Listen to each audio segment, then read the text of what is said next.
Préambule. La Bible. La Bible est le livre le plus vendu au monde.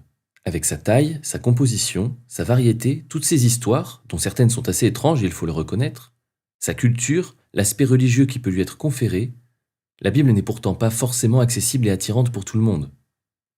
De plus, il existe de nombreuses façons ou raisons de la lire. Pour un simple but de culture générale, ou pour sa dimension historique, ou encore dans le cadre de l'étude d'une ou plusieurs religions. D'autres personnes vont le faire comme un devoir de croyant ou comme une bonne habitude. Certains chercheront peut-être aussi des solutions à leurs problèmes existentiels. Aucune de ces façons de lire la Bible n'est mauvaise en soi, mais elles ont toutes le point commun d'être centrées sur le lecteur. Pourtant, nous parlons ici d'un livre, ou plus exactement d'une collection de livres, qui aurait été inspiré par le créateur de l'univers. Il est donc quelque peu étrange qu'aucune des raisons listées ci-dessus ne serve la cause de l'auteur qui se cache derrière cet ouvrage. Dieu. On ne peut pas prouver scientifiquement son existence, et encore moins son inexistence. On ne peut pas démontrer scientifiquement que la Bible ait été inspirée par Dieu, comme on ne peut pas établir le contraire. En revanche, chacun peut avoir sa propre preuve.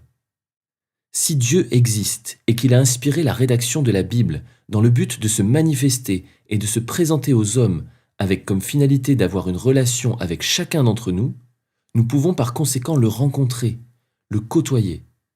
Si nous le rencontrons, nous avons nécessairement la preuve de son existence. Sans vraiment pouvoir prétendre le connaître parfaitement, il faut bien le préciser.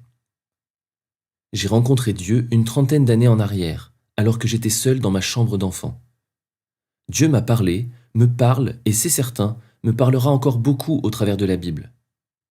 Mon but en écrivant ce livre n'est pas de vous convaincre de la véracité de mes propos, puisque je sais pertinemment qu'ils sont au mieux incomplets. Je ne me place pas en tant que sachant voulant vous transmettre de la théorie. Ma plus grande joie avec ce livre serait qu'après l'avoir lu, vous puissiez envisager de lire la Bible avec une profonde envie de rencontre et de relation avec son auteur.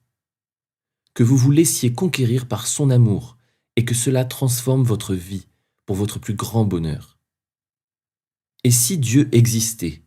Et si Dieu m'aimait? Et si Dieu voulait me rencontrer et vivre avec moi?